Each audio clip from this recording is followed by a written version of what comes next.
Entertainment.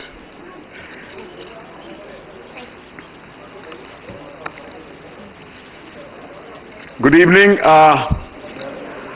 I've tried to put my thoughts down on a piece of paper because the field that I was asked to talk about is so vast, and it is important on occasions like this to be coherent.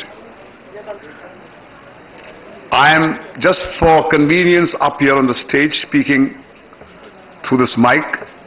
I have no illusions that I have got some special insight into the meaning of life. I am a stumbling, fumbling person. So please understand that I have no special insight that makes me separate from anybody who is down listening. I'm just talking about what I have been through. And I know that it is just one view among the billions of views that you have access to. I'm a storyteller. I tell stories to make a living. Today, let me tell you the story of a story buster, a myth buster, whom I met in the late 70s through chance, grace, or maybe just pure accident. This man was the most subversive man to have walked on this planet Earth. He was a raging sage.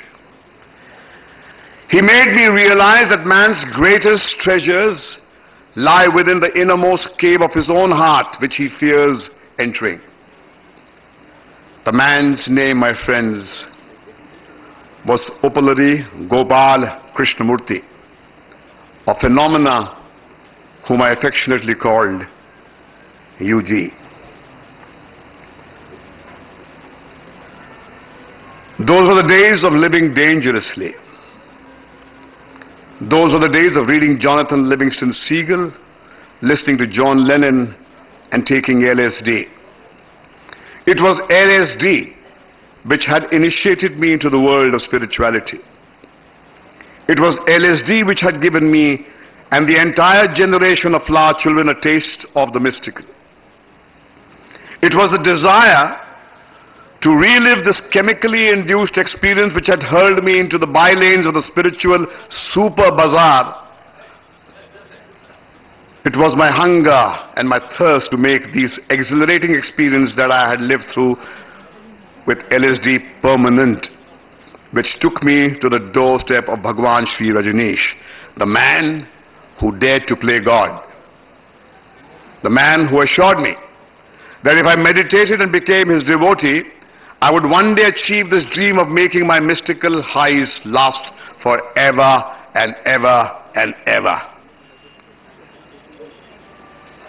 The scent of tobacco, the clamor of the Mumbai city, the dark and squeaky staircase. How vivid is my memory of first meeting this story buster called UG Krishnamurti.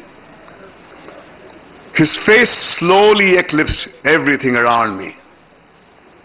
A volcanic silence blazed through my guts. How can I ever forget what he said that day? I have no message for mankind. I am not a God man. I would rather be called a fraud than a God man. Go to your gurus. They will give you the spiritual pethidine which you are looking for. They have a social role to play, and so do prostitutes. The quest for God has become such an obsessive factor in the lives of human beings because of the impossibility of achieving pleasure without pain. This messy thing called the mind has created many destructive things, but far the most destructive of them all is God. God has become the ultimate pleasure. The variations of God, moksha, self-realization, fashionable transformation gimmicks are pushing man into a manic depressive state. Somewhere along the line of evolution, man experienced self-consciousness for the first time, in contradiction with the way consciousness functioned in other species. It was there in that division of consciousness that God, along with the nuclear doctrine that is threatening the existence of all that nature has created, was born. No power on the earth, no God, no avatar can halt this. Man is doomed. I felt scorched. Accidentally, I had touched a live wire, walked into a field of mines. That evening, as I dimmed the lights of my room and sat down to meditate, the after image of the story buster loomed there in the darkness. His words resonated in my head. Meditation is warfare, said Yuji when I was leaving his place that morning. As days wore on, I realized that my quest for freedom with Bhagwan Sri Rajneesh was transformed into a trap. A prison from which I blurted out concepts of liberty and independence, but deep down nothing had changed. Rajneesh was just a wordsmith, peddling half-truths, high-sounding phrases and holy concepts, and that's what people wanted, not the blunt facts. Rajneesh had become my crutch, my fix. At that time, Yuji's words came to my rescue. A guru is one who tells you to throw away all crutches.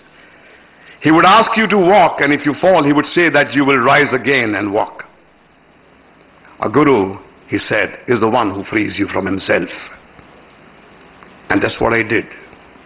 I broke the mala, which was like a dog collar, around my neck and flushed it down the toilet. Get up on your own 2 feet, no matter how shaky they are, and walk, I said to myself. Once I did that, there was no looking back. Over the years that followed, my relationship with Yuji deepened. I soon realized that Yuji was not a guru, not a priest, not a teacher, not a savant. He had no interest in enlightening you, and in fact did not intend to do anything. He just burnt brightly with passion and without purpose. The memory of 1,000 days spent in his company simmer within me. Once, while I was traveling through the icy slopes of Switzerland, I asked Yuji, what is the purpose of life? Here is his reply. Mahesh, your question is born out of the assumption that we know about life. Nobody knows anything about life. We have only concepts, ideations about life. Even the scientists who are trying to understand life and its origin come up only with theories and definitions of life.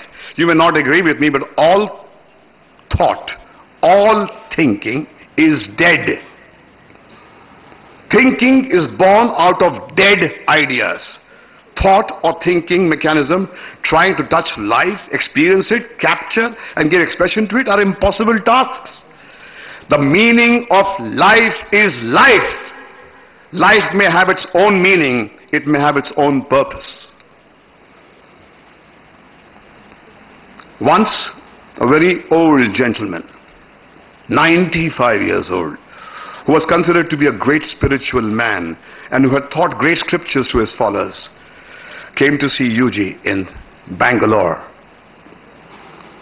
He asked him 2 questions. What is the meaning of life? I have written hundreds of books telling people all about the meaning and purpose of life, quoting scriptures, interpreting them. I haven't understood the meaning of life at all, sir. The sight was heartbreaking to see this 94-year-old man confess that he was as ignorant as a baby who goes into kindergarten. Yuji said, you're the one to give me an answer. Look, you're 95 years old. You haven't understood the meaning of life. When are you going to understand the meaning of life? There may not be any meaning to life at all. The next question he asked Yuji was, I have lived 95 years and I'm going to die one of these days. I want to know what will happen after my death. Yuji said, you may not live long enough to know anything about death. You have to die now. Are you ready to die? As long as you're asking these questions, what is death or what is there after death, you're already dead. A living man would never ask those questions. These are all dead questions which have been hardwired by culture into us. Let me tell you an interesting story to explain this. There was a king who bought a lovely parrot, a talking parrot. He kept that parrot in a golden cage studded with diamonds. He called pundits from all over the world, scholars from all over the world, who gave this talking parrot lessons on freedom. And so, the parrot learned from these scholars lessons about freedom, of flying in the sky, of how it feels to soar, how it feels to look at the world down, what liberation is, what freedom is. He learned everything. And soon the parrot became a pundit himself. He began to talk from that golden cage endlessly. And people would gather around this golden cage, listening to this parrot talk about freedom, liberation, and the joy of flying with abandon. And one day, giving lectures, the parrot died. The king never opened the door of the cage. He just died talking about freedom, and people listened. That's what the story communicates, that all the concepts are hardwired into us. We only repeat what we have been told. We are like a parrot, each one of us. We are made to believe that there is a purpose, and the belief is what is responsible for the tragedy of mankind today. We've also been made to believe that we are created for a grander purpose, for a nobler purpose than all the species on this planet. This is not all. We are also told that all creation was created for the benefit of man. That's why we have created all these problems, ecological problems and the problems of pollution. Now we are almost at a point where we're going to blow ourselves up. The planet is not in danger, we are in danger. You can pollute this planet and do all kinds of things. The planet can absorb everything, even these human bodies. If we are wiped out, nature knows what to do with our bodies. It recycles them to maintain the energy level in the universe. That's all it's interested in. So we are no more purposeful or meaningful than any other thing on this planet. We are not created for a grander purpose than the ants that are there, or the flies that are hovering around, or the mosquitoes that are sucking up blood. The truth is that we have no way of knowing anything. Even the scientists can say what they like. How does it interest us? It does not really matter as to how this whole universe was created, whether God created it or the whole thing came out of some dust and pebbles or hydrogen atoms somewhere. It is for the scientists to talk about all this, and every now and then come up with new theories. They will be amply rewarded for doing this and be given Nobel Prize. But these theories don't help us to understand anything. So I really don't know if there is any purpose. And a living thing, a living organism is not interested in asking this question, what is the purpose of life? What is the meaning of life? Once in the course of a television interview, I asked Yuji, is there a glue that can keep mankind together? This was his reply. What happens if the whole thing falls apart? Why are you so frightened of the chaos that may not result? Why are you frightened that there will be chaos? Why do you want to hold on to things exactly the way they are? You may talk of change, but you're not really interested in change. What you are interested in is in change for the better. But you don't realize that change is occurring all the time. Your unwillingness to change with a changing environment is responsible for the demand for this glue. There are many people marketing all these to help you at all. The tragedy, I realized as days wore on, is that man's tragedy lies in his quest for permanence. It was a quest for permanence which had taken me to Bhagwan Shri Rajneesh in my turbulent 20s. It was what I had experienced on LSD, this mystical high, this feeling of oneness with the universe, which was chemically induced. I felt it was possible to make it permanent. And here was a man who said, meditate, repeat my words, become my devotee, and it will be possible. But it did not happen. I did for 2.5 years. Hung from the tree, stood on my head, nothing happened. I went nowhere close to what the LSD experience was. So the tragedy of man lies in his quest for permanence. It is absurd on our part to demand permanence when there is no such thing as permanence at all.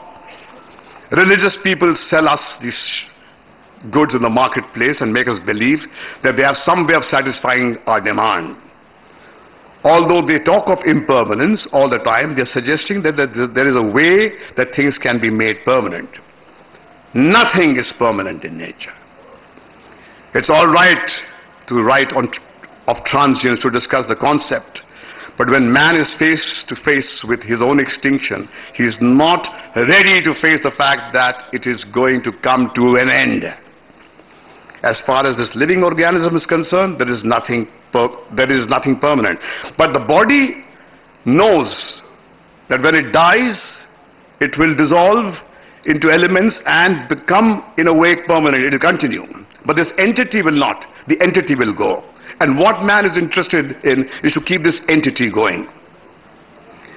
So, it is not, the body is not demanding permanent, but in a way it is permanent. What you call death is a recycling process, and that is the only way nature can enrich the energy levels.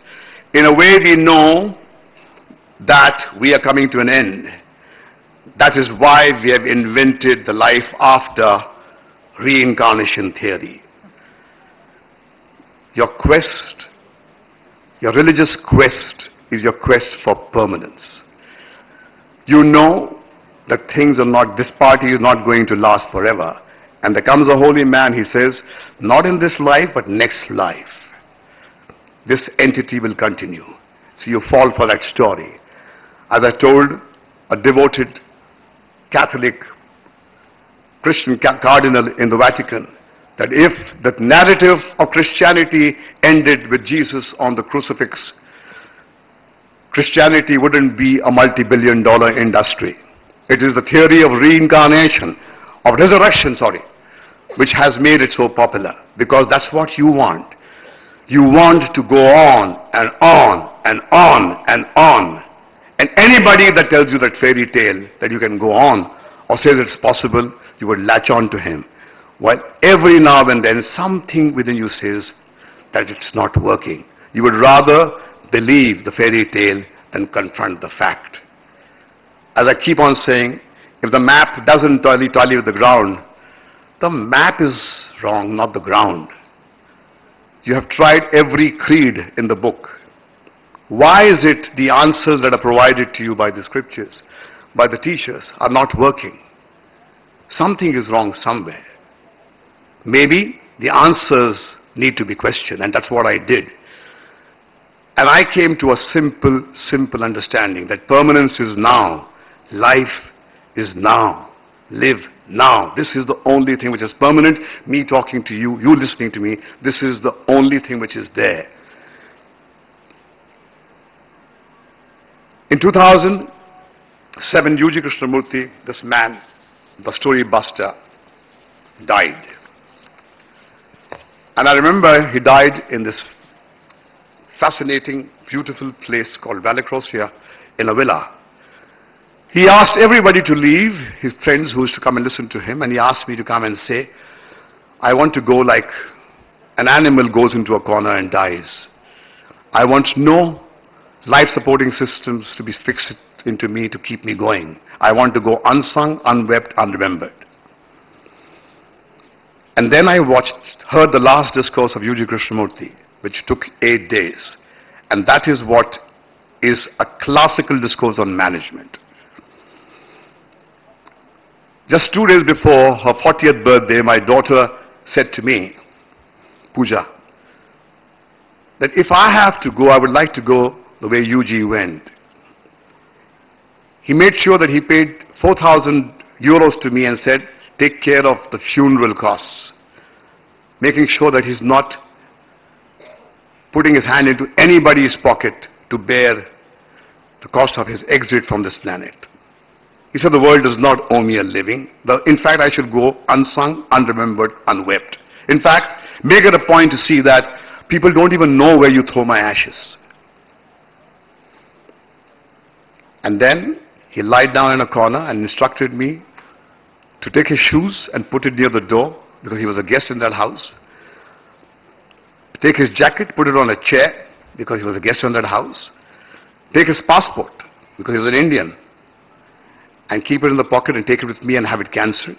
And then he said, take the credit card which I have and cut it into pieces because it should not be misused. And then he lied down for 8 days without a drop of water, without a grain of food. He just died. He died like a leaf withers on a tree, like the sun, the gorgeous sun sets. And I just sat back and watched the death of an ordinary man. There was no symphony, there was no music, there was no miracle, there was no glow, there was no mystification. The traffic sound outside, the bells tolling, the chatter of the women, the laughter of the children, and here is the most important man of your life dying in front of you, silently, without any song and dance. And then, on the 8th day when he died, I saw a fascinating sight. 1 million black ants had crawled up on his face when I was, despite of me keeping a watch on him. And they were feasting on his face. And the glory of the sun was there. His face was lit by the morning light. And that's when his words resonated in me. That life is immortal. It is continuous. There is no end. His body had become food for the 1 million ants. U.G. Krishnamurti had died, but life was continuing. That is resurrection. That is immortality. Life has no beginning, it has no end. But the spiritual quest of ours is to give permanence to that entity. The entity is an artificial construct to which you give life, you do everything to maintain it. And I discovered that the efficiency that this man showed in his exit came because he did not have the albatross of bogus spirituality on him. He did not want to flash to the world that he knows it all. In fact, I keep on remembering his face. Even in his deathbed, he looked at the world like a child looks at the world when he's in the crib. He had enormous information. He could talk to you from the Vedanta, from the Quran, from anything, but when he actually looked at life, he looked with eyes of a baby. He said, I can repeat all this stuff because it has been fed into this computer, but that doesn't mean I've understood life. So here was a man, an extraordinary man, a man who shaped my way of thinking, who made me what I was, a man who in his hours of death left me with the fragrance of life, the man who had the guts to live his life on his own terms and die on his own terms, but never imposed himself on anybody. He said, this body, along with this body, all that I am saying needs to be junked. No tape, no books are needed. The man is gone, everything should go. I repeat this because he's a part of my memory. Because U.G. Krishnamurti will die when I die. But the only difference is that I know that my view, like U.G.'s view, is just a small window through which we look at this phenomena called life. You can't talk in absolute terms. We can never we can never sum up discussions like this. There can never be a full stop because the stream of life just flows on and on and on. So what do I say to the management students here? I say, as long as I was trying to escape from the fires of life, when I couldn't deal with the failures of life, I went like a coward into the safe havens created by these gurus for their self-aggrandizement. They said, come here and we will make you something special. You don't have to compete in the real world. Come here, you're a holy man, you're a better man. You must look for the spiritual evolution. I fooled myself. I did not have the energy to fight in the world outside. The world outside is clear. Dog eat dog, man eat man. Competition is a fact of life. You don't want to own it up? Too bad. You want to cover it up with high-sounding phrases? Good luck to you. But the fact is, the world rewards winners and punishes failures. So I came back, and my friend told me, very simple thing, that peace, if it has any meaning, has to operate when you are crossing the street at peak hours at Churchgate Station at Mumbai. Otherwise, isn't worth a damn thing. So once my energy was released from this bogus spiritual pursuit, I had the energy to engage with the challenges of life. It's a neurotic situation. You teach people management to fence and fight and grapple with your rival, and then in the next breath you say, burden the person with the albatross of spirituality. I mean, that's what the tragedy of man is. The fan is efficient because it just functions mechanically. You say, is man a machine? I thank God. I only hope man can function efficiently like a machine. The human organism is brilliant.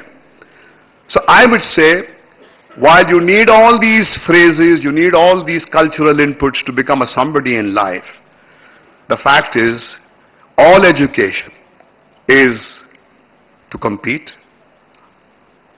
I have read 100 books. You have read 20 books. So I show off to you and say, I know more than you.